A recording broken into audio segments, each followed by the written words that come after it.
je me présente à l'élection présidentielle. Oui, oui, il reste 2 pas. C'est bien. Voilà, pour changer les choses. Ça vous intéresse pas? Pour vous parler de démocratie?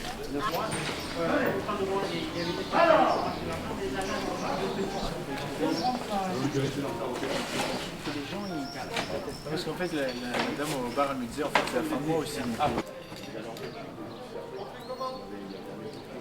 Finalement, la meilleure constitution, ce serait une constitution qu'on réécrit tous les 10 ans.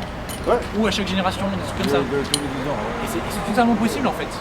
Donc les constituants eux-mêmes pourront dire, bah voilà, nous c'est la constitution qu'on va proposer en référendum, etc. parce qu'on pense que c'est la meilleure. Mais on veut que cette constitution, dans 30 ans, il y a la même chose, que dans 30 ans, voilà, on sait qu'il y aura une assemblée constituante qui pourra modifier, etc. Parce que les meilleures institutions en soi, ça n'existe pas. J'avais écouté pareil Mélenchon quand il parlait de sa constitution. Un truc que je trouvais intéressant, c'est que la constitution, elle garantit, en plus du fonctionnement des institutions, quelques principes. Elle garantit les droits de l'homme, tout comme ça. Oui. Parce qu'ils ne sont pas directement liés au fonctionnement des institutions, mais que c'est quand même des bonnes choses pour arriver dans une direction. Parce que la constitution, même si on veut la refaire tous les 30 ans ou toutes les générations, c'est censé être quand même une base stable qu'on ne va pas toucher tous les jours. Typiquement, est-ce que ça pourrait pas être dangereux? Dès que je parle de ce projet, on a ce genre de questionnement. Et moi, ce que je réponds tout le temps à un certain moment, je dis le projet que je porte actuellement, c'est qu'on ait cette discussion à l'échelle nationale. Moi j'ai toujours un problème avec l'échelle nationale, c'est qu'à un moment, là si nous on a une discussion, et qu'on prend n'importe lequel d'entre nous pour résumer les idées de la discussion, on aura 4 résultats différents. Ouais. Et si on veut le faire remonter, si on le fait remonter à l'échelle d'une ville, d'une région, d'un pays, il y a plein de la plupart des choses vont être perdues. J'ai totalement peur de ça. Mais la réalité, c'est qu'aujourd'hui, j'ai beaucoup plus peur de ce qui va arriver maintenant si on ne change pas le système et si on garde le statu quo.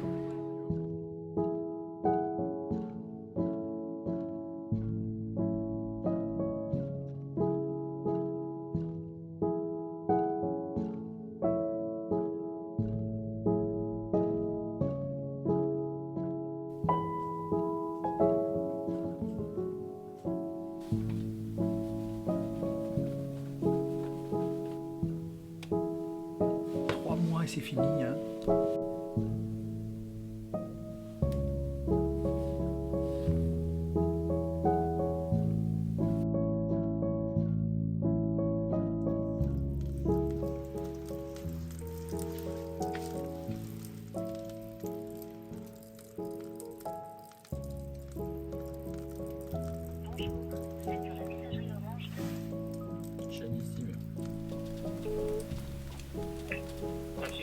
Je suis absent.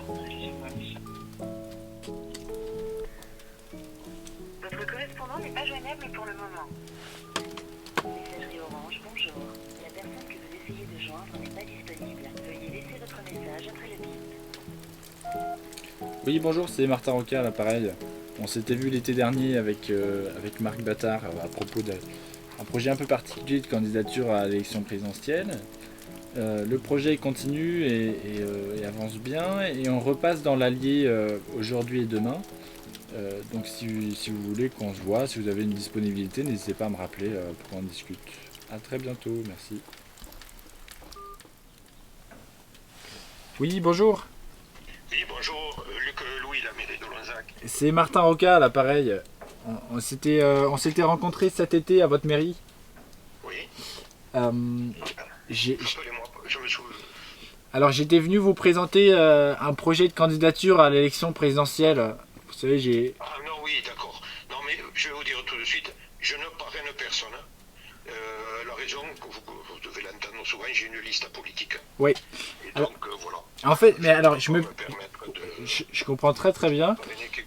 Voilà. Je me permets juste de dire qu'en fait, tous les maires qui nous soutiennent sont dans la même situation que vous, en fait, puisque notre projet est apolitique. Oui, mais bon, je ne m'engage avec personne, voilà, c'est une décision qu'on a prise. D'accord. J'ai communiqué là-dessus à mes conseillers, donc je ne peux pas maintenant modifier quoi que ce soit. D'accord, oui, je comprends. Voilà. Il n'y a pas de souci. Bon, bah, bonne journée, monsieur. Au revoir. Au revoir. Ça te fait quoi quand tu reçois un nom comme ça? Ça m'énerve parce que c'est un nom pour une mauvaise raison. C'est un nom parce que le maire a dit Voilà, en fait, moi, il y a plein de gens qui pensent différemment au conseil municipal, donc je peux pas vous donner le parrainage pour pas froisser personne. Mais en réalité, ça va froisser personne.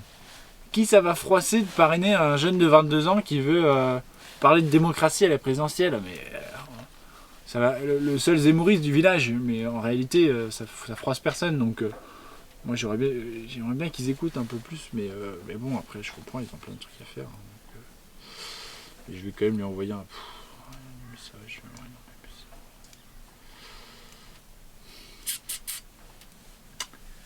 Énervant, voilà.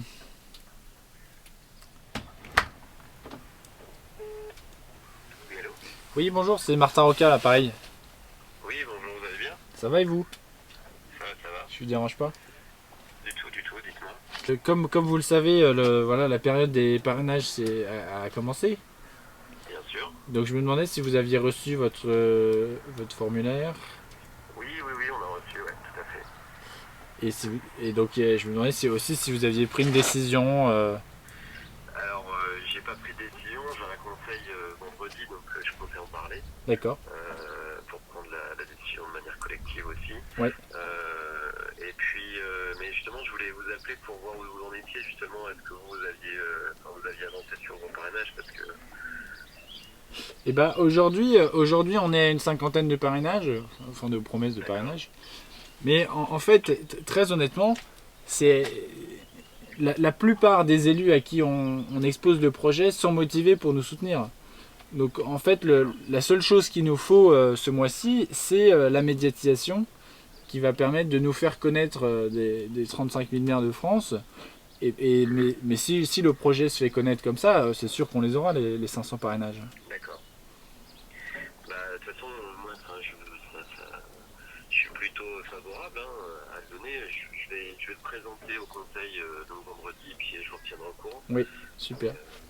Parce que, vous voyez, en fait, je vous appelais parce que, comme les parrainages, vous savez, sont publiés officiellement tous les deux fois par semaine, quelque chose comme ça. Mais en fait, il y a une médiatisation autour des chiffres qui augmentent. Et donc, je suis sûr que avoir des parrainages le plus tôt possible nous permettra justement de faciliter. Bien sûr. Voilà. Oui, mais tout à fait. Non, mais vous voyez, j'ai le document là. Je peux en parler vendredi, donc je vous retiendrai au courant. Super. Dès que possible. Très bien, bah écoutez, pas de souci. Je m'occupe de ça et puis je vous tiens au courant. Quand c'est fait. Super.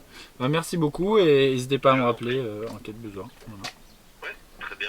Bonne journée. Parfait. Merci à vous aussi. Bon courage.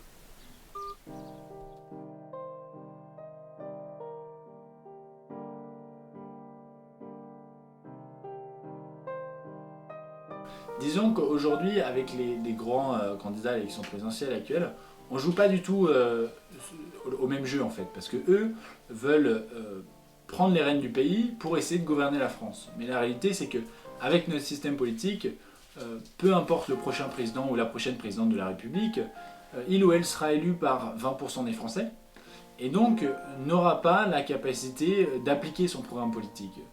Donc moi, je ne rentre pas du tout dans cette compétition-là, que je pense actuellement très stérile, peu importe la qualité des programmes qui y sont défendus et peu importe la sincérité des gens qui s'y engagent. Et donc nous, on s'engage à un autre niveau, qui est celui de la rénovation de nos institutions. Donc c'est pour ça qu'on ne défend pas un programme de gouvernement, on défend aujourd'hui uniquement le changement de cadre dans lequel aujourd'hui évoluent les différents grands candidats à l'élection présidentielle. Une grande partie de ma génération, et même pas que, parce qu'on voit les mêmes visages, les mêmes propositions, et puis en fait, je dis ça, mais les propositions on les entend même pas, la seule chose dont on parle, c'est les petites phrases, tout est ultra personnalisé, hystérisé, etc. Et finalement, ça fait pas avancer les choses. Est-ce que des mouvements comme celui des Gilets jaunes, par exemple, avant, vous a motivé à vous lancer dans votre initiative ? Alors oui, en partie, moi, au moment des Gilets jaunes, j'étais à la faculté, donc bien sûr j'ai suivi un peu le mouvement comme tous les étudiants. Mais en réalité, je pense que les Gilets jaunes, c'est largement un des symptômes des dysfonctionnements de notre système politique. Aujourd'hui, c'est uniquement parce que les modes de décision gouvernementale sont opaques et en fait assez peu démocratiques que ça crée un mécontentement massif au sein de la population. Et donc je pense que au lendemain de la prochaine présidentielle, si rien ne change, on aura les gilets jaunes x10. Aujourd'hui, il faut admettre qu'on doit changer notre système politique pour aller dans le sens de ce que veut la majorité, parce que c'est le principe de la démocratie. Comme Martin le dit si bien, effectivement, si demain la boule médiatique nationale prend forme dans les 15 jours, il les aura, sinon il les aura pas. Mais tout va se jouer maintenant. Justement, vous faites un petit tour de France. Donc, Ah oui, un gros tour de France. Un gros tour de France. Ah ouais, on est parti de Paris le 10 janvier. On est allé dans le Perche, en Bretagne. Ah non, c'est passionnant hein, comme histoire.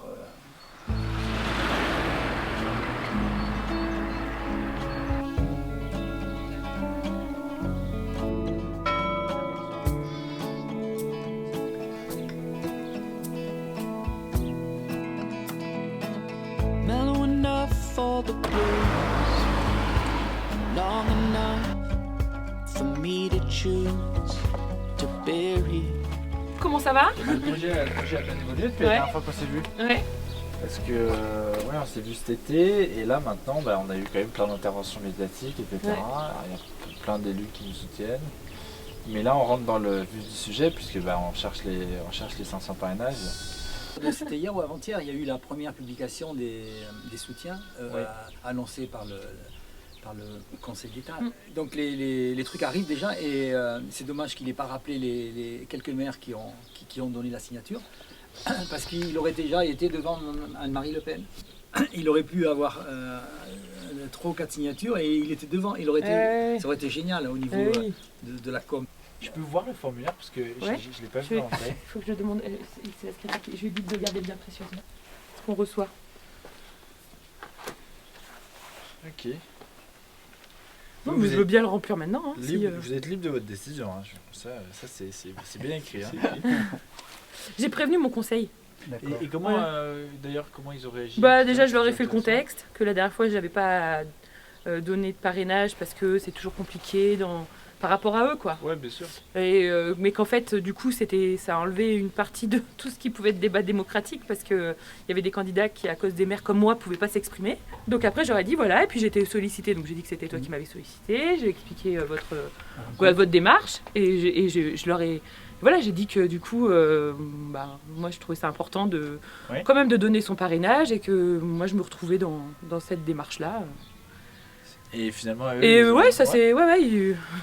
ils ont, disons qu'ils respectent ce droit que j'ai, quoi. Ouais. Voilà. Mais j'ai contacté la mairesse de mon village parce que je la connais bien et que je sais qu'elle est ouverte à ce genre de démarche que fait Martin. Et elle a été convaincue et voilà, donc elle a donné. Et puis son parrainage et en plus elle va faire le maximum pour convaincre 4 ou 5 autres maires de faire la même chose. On vient de rencontrer la maire de La Selle, qui est le village où habite Marc Battard, donc c'est grâce à lui qu'on a pu la rencontrer. Et bien cette maire nous donne son parrainage et donc elle va l'envoyer par la poste là dans les prochains jours et c'est hyper motivant. Un parrainage de plus et donc elle va en parler à d'autres maires, etc. Donc je pense que dans l'Allier on va avoir pas mal de soutien des élus locaux et ça va nous permettre, si on grimpe assez rapidement dans le décompte du Conseil constitutionnel, ça va nous permettre d'avoir des médias qui se disent c'est qui Martin Roca qui a plus de parrainage que Marine Le Pen, peut-être pendant quelques jours au moins. Donc ouais, c'est hyper encourageant, hyper motivant. Alors moi j'étais intéressée par la démarche de Martin Roca parce que je trouve chouette l'engagement aussi des jeunes en politique. Je trouve ça courageux. Je fais partie de ceux qui ont un peu du mal à se retrouver dans des partis,